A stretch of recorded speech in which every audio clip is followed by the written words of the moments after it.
Hi everyone, it's Lisa Mears here. Thank you for joining me on this video today. In this video, I'm going to be sharing with you some new blending brushes from Waffle Flower, and I'll also be making 2 cards. These are the new Shader Plus brushes, and they come in a few different styles.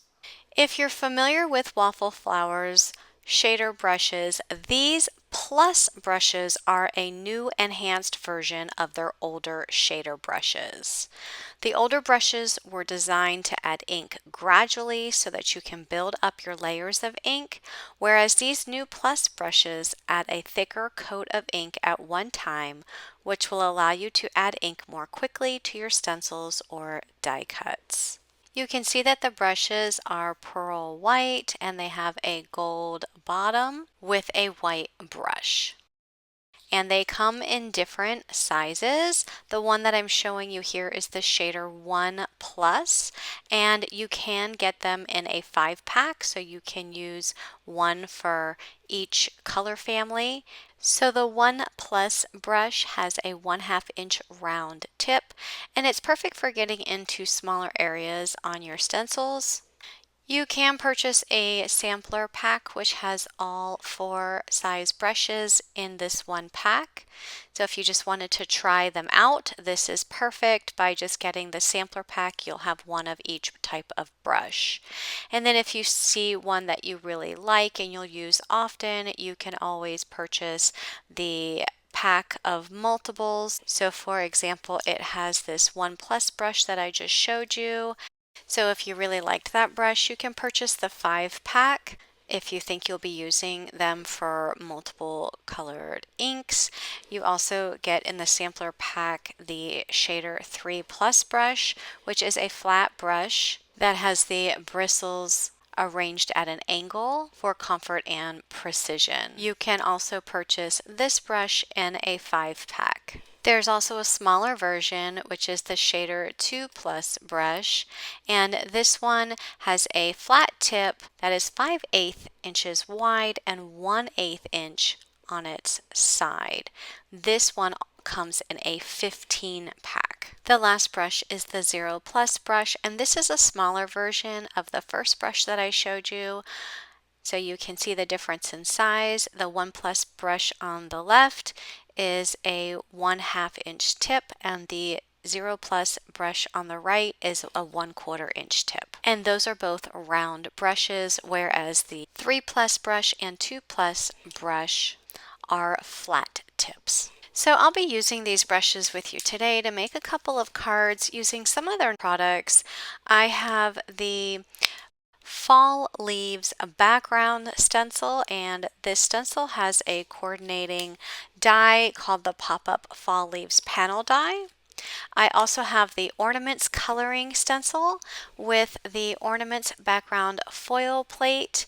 I'm also going to be using the Waffle Flower grip mat, and I did pick one up that is 6.5 by 8.5 inches. There's several different sizes of that mat, and I also have some of their sentiment strips, several different packages here of sentiment strips that you can use on your cards for all occasions.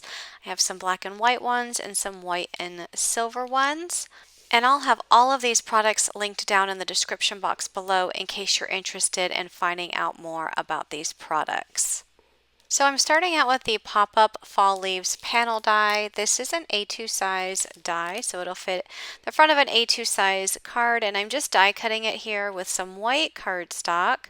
Now, this die does not cut out the rectangle. I just had a piece of paper that I had a little bit bigger than A2. I die cut it. It doesn't cut out the rectangle, but I want you to notice that it does pop up the leaves. But in order to cut that rectangle out, I'm just going to take out some of my Spellbinders A2 size precision layering dies, and I'm going to die cut that panel so that I can get a straight edged rectangle for an A2 size card. So you can see after running that through the die cutting machine, I have a perfectly sized rectangle ready to go for a card. I'm going to go ahead and open up my Waffle Flower grip mat, and this grip mat is wonderful for stenciling.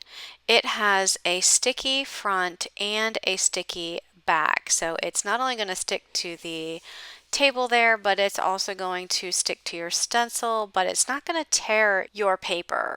Now these mats come in so many different sizes. I have the 6.5 by 8.5 inch size. They come in A2 size, which is 4.25 by 5.5 inches. They come in 5.5 by 8.5 inches, 8.5 by 8.5 inches, 6 by 6 inches, and there's also a few more sizes. You can see that I'm just sticking it here to my mat and it's not going anywhere. The top is sticky, so I can add my cardstock directly to this mat, and then I can add my stencil right on top.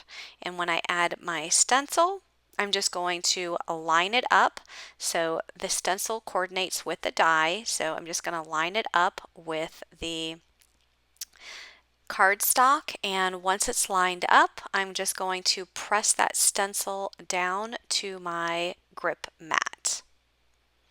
I love this size grip mat. I got this 8.5 by 6.5 inch size because it does fit in the original Misty. You can use this in place of the black foam piece in the Misty, so when I'm stamping, I can add my paper to the grip mat and I will not even need any magnets to hold it down because the paper sticks to the mat.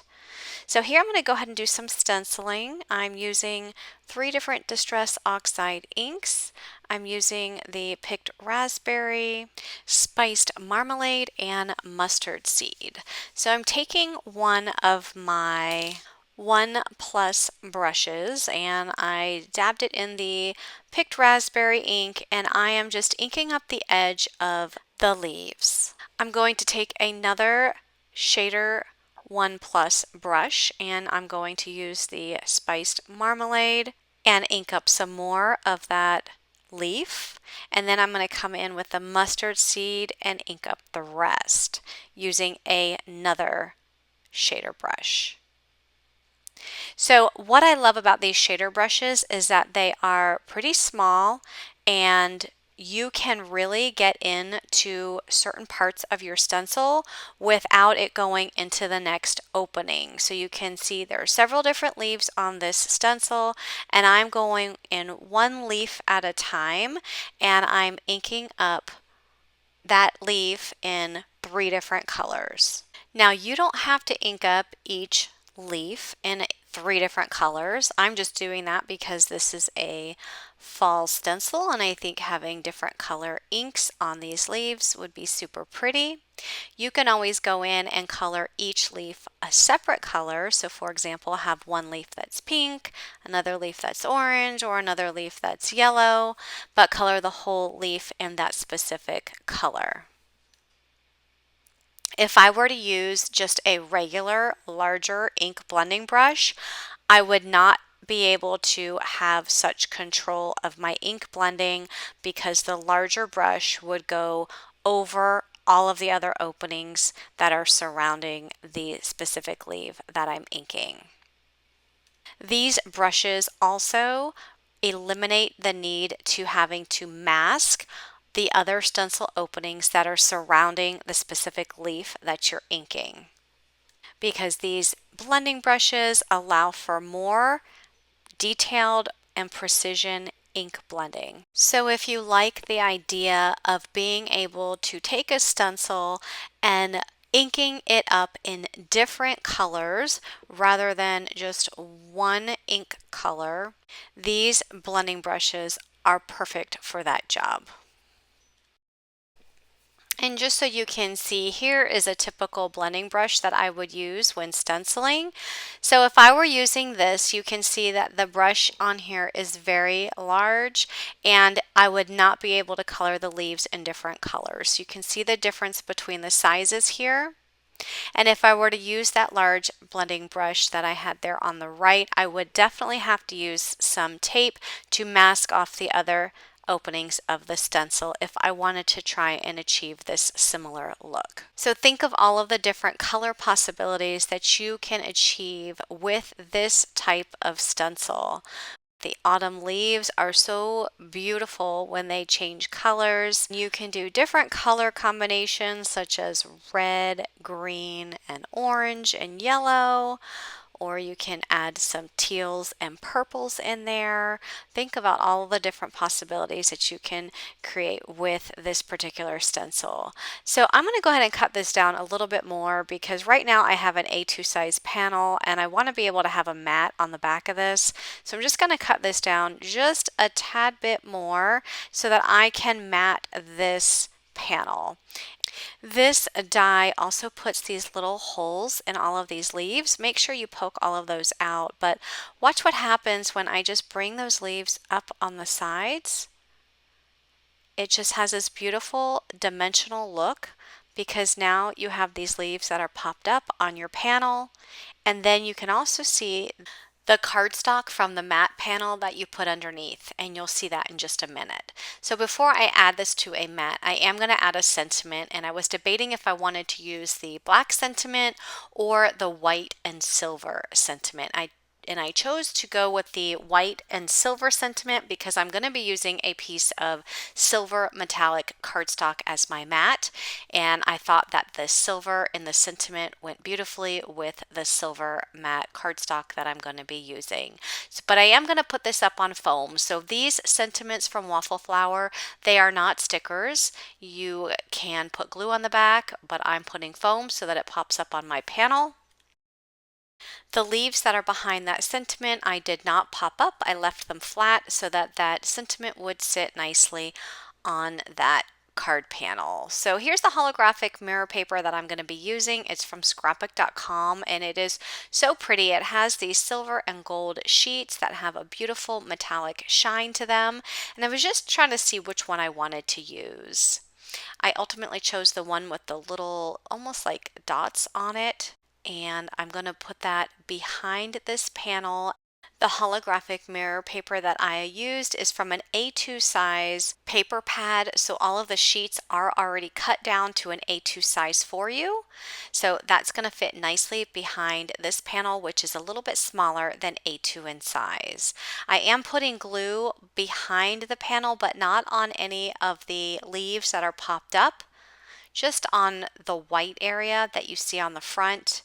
But I'm putting glue behind that white area, so the part that's going to lay flat to the card. So the part that's coming up on those leaves, that's not going to have any glue. So after I add that to my silver metallic cardstock, I'll put that entire panel on an A2 size card base. But I just love how this card turned out. I love that beautiful look of the multicolored leaves, and I love the look of that silver metallic cardstock behind all of those leaves. So I'm going to make one more card with you today using the Ornaments Coloring stencil from Waffle Flower. These stencils are numbered at the top of each stencil so you know what order to use them in. And I'm just going to line it up here with my white cardstock onto the grip mat.